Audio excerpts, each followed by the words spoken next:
Ngayon mga boss ay i-install tayo ng piston ng 4G63 na Mitsubishi Adventure mga boss 2001. Ito mga boss, nalinis ko na itong crankshaft nya at nandito yung piston mga boss, nalinis ko na rin.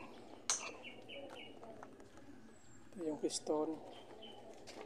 Kunting kaalaman mga boss, bago natin ikabit yung piston sa mismong block dito ay kaunting kalaman mga boss. At nakita niyo yung sa hindi mahilig mag change oil ng kanilang sasakyan mga boss, ay itong butas na ito mga boss ay dapat ito mga boss ay hindi mabarahan ng langis.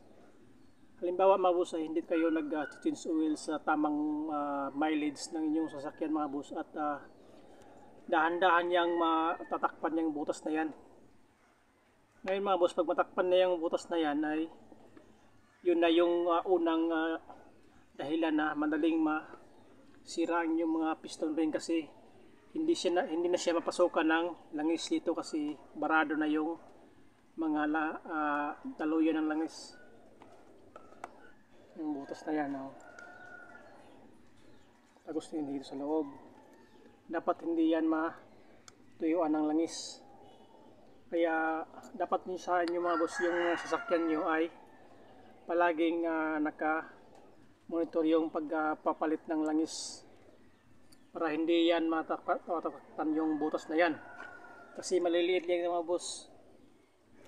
Yan ang pinaka-importante kung gusto nyo na matagal masira yung mga piston ring. Dapat mag-change oil kayo sa tamang mileage ng inyong mga sasakyan mga boss, kasi pag hindi nyo mapalitan ng langis ay matutuyuan ng dito, matatakpan yung butas, ay masisira na yung piston ring nyo mga boss. Yun lang mga boss, at magkabit na tayo ng piston. Lagyan muna natin ng langis. Turo ko sa inyo mga boss kung paano maglagay ng piston. Tap muna natin ikakabit mga boss ay ito, strainer. Ilagay natin siya dito. Dapat mga boss ay hindi. Kabit na natin dito sa piston nya. Tapos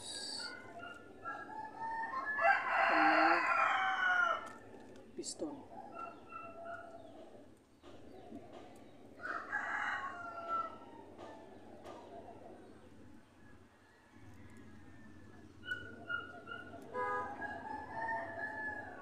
Mga boss, dito ang isa. Ang pangalawa mga boss ay dito naman sa kabila.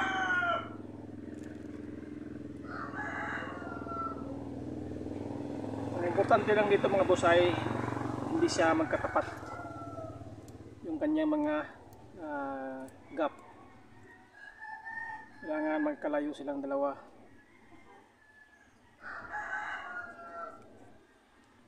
Mga boss, kabila. Sa kabila naman yung isa.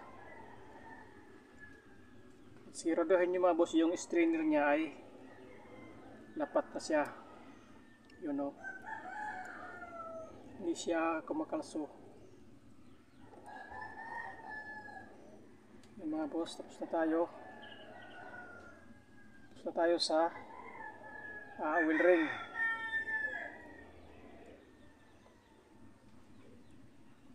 Kailangan mga boss ay ayos yung pagkalagay nya. Kasi pag wala sa ayos to, nagkaroon kayo ng problema sa pag-install ng piston papunta dun sa block, kasi kakayod to dito sa loob.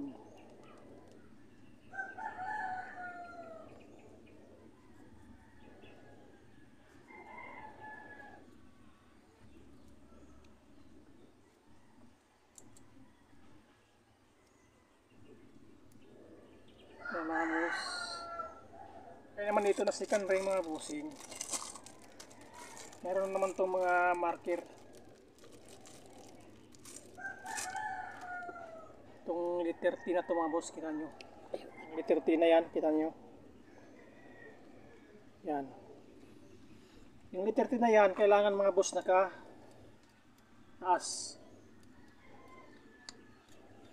Dito ko naman siya banda ikakabit. Itong gap nya.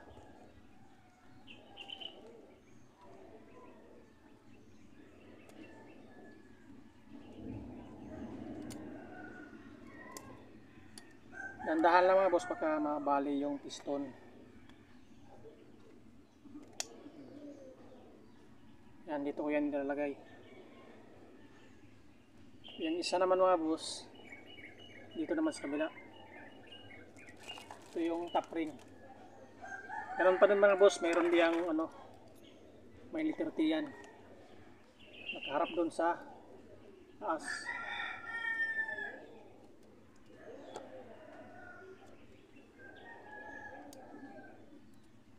Yan. Yan natin ng langis para lalambot yung galaw ng piston.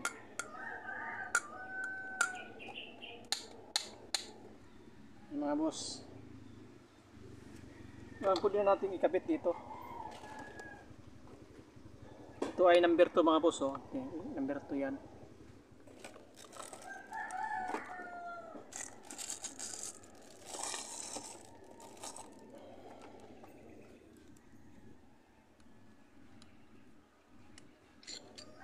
Sa connecting rod naman mga boss, dapat magkasama itong dalawang may dot dito.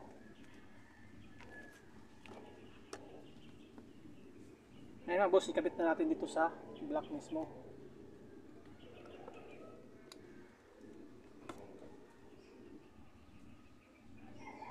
Sa pag-install naman dito mga boss ay mayroong arrow yan. Oh. Yung arrow na yan, dapat nakaharap ito sa harap ng makina. Yun ang tingnan nyo palagi mga bossing.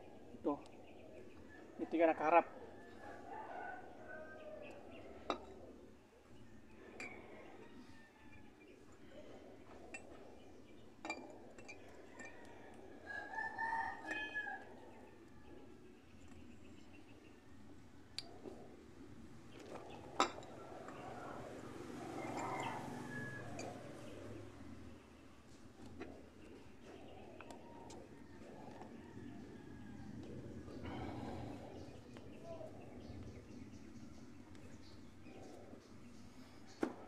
Gamit na tayo ng ganito mga boss.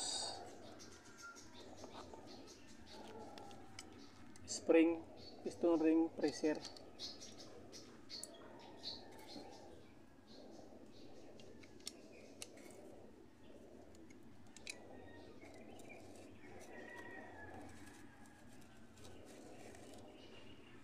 Mga boss, naka lahat yung piston, pati yung oil ring nya.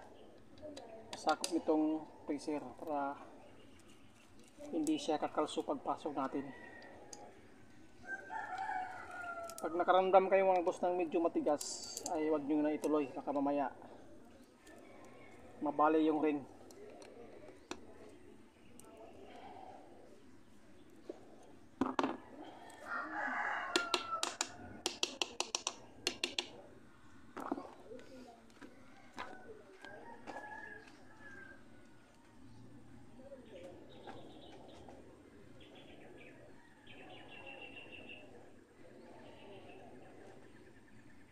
Pwede natin pupukin mga boss.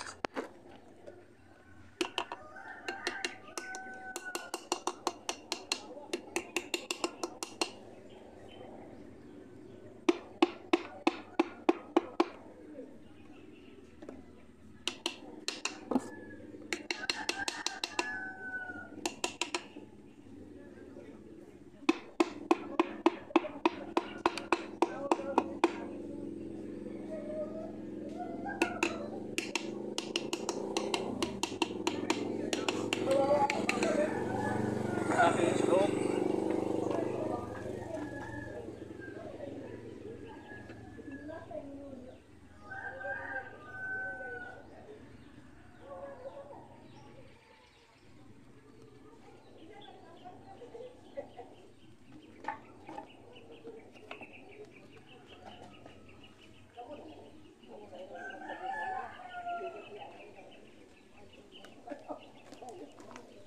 Yan mga bossing.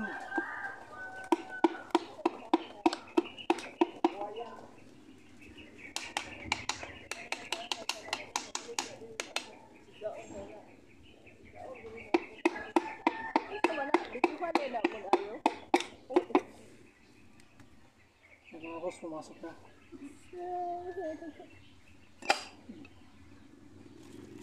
Malambot lang ito mga boss pag wala siyang saya dito sa ano, sa bore niya. Malambot lang ito yung tulak punta doon sa loob. Kaya mga boss, lagyan na natin itong bearing.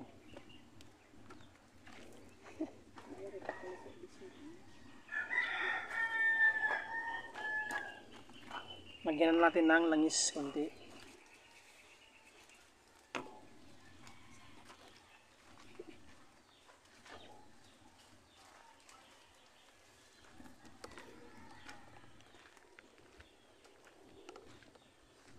Ito na yung piston niya mga boss, galing dun dito.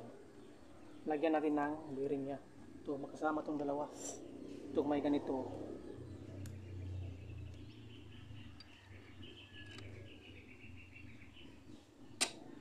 Yan.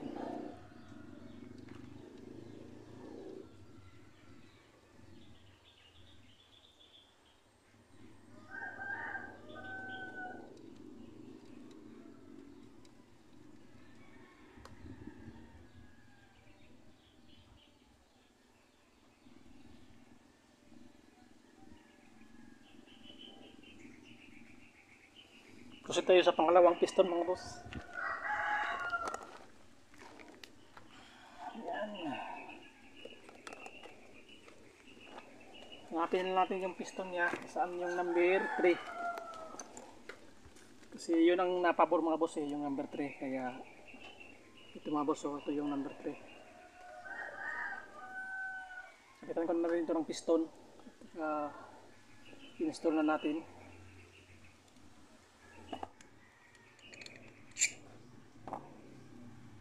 Mga boss, lagyan natin ng langis.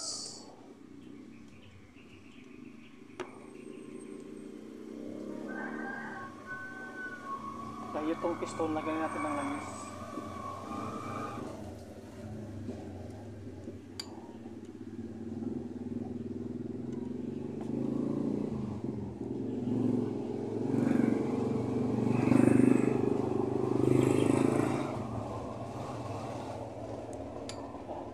Ganun pa rin mga boss, itong arrow niya nakaharap pa rin ito sa inababaw. Meron itong langis mga boss, nilagyan ko na to.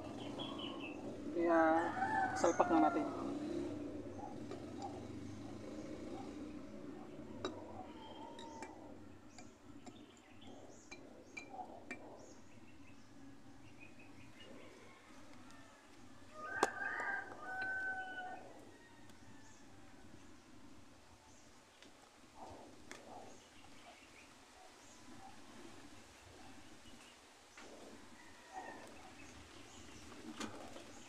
Ito mga boss kasi matulis.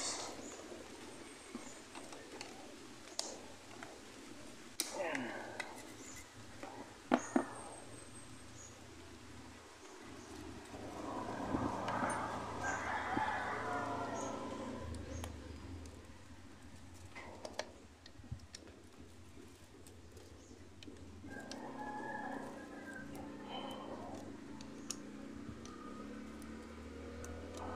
Kailangan mga boss na naka-press siya para hindi siya kakalso dito sa bore pag itulak na natin.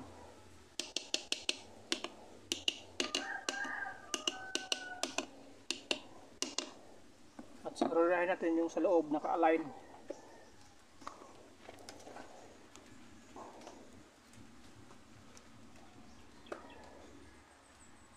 Mga boss, naka-align na siya.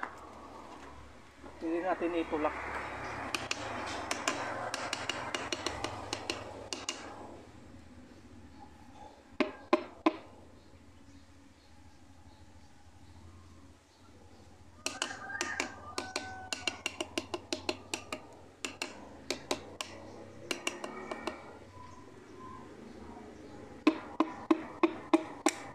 Yan mga boss.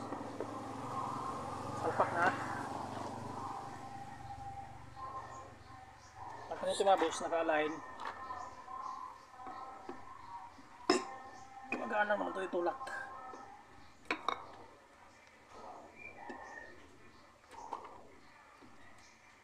Yan. Tapos kabit natin yung bearing. So, lagyan natin ng langis.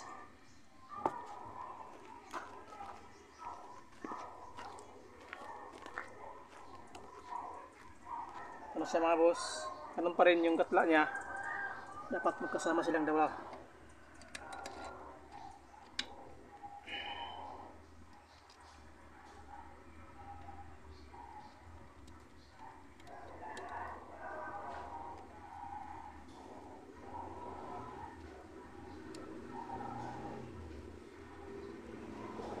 Dalawa pa tayong naiwan mga boss. Kayo lang mga boss, sundan nyo lang yung turo natin kung paano mag-install at paglagay ng gap ng mga piston ring. Tapos pwede nyo yung salpak. Tapos dapat may sarili kayong gamit ng ganito para hindi kayo mahirapan pag salpak ng ng piston ring mga boss. At hanggang dyan lang muna ang video natin mga boss. At sundan nyo lang kung paano natin kinapit yung piston para sigurado to tayo na nasa tamang posisyon yung paglagay natin ng piston ring at saka yung clearance ng mga piston rings dito sa kanyang bore mga boss. At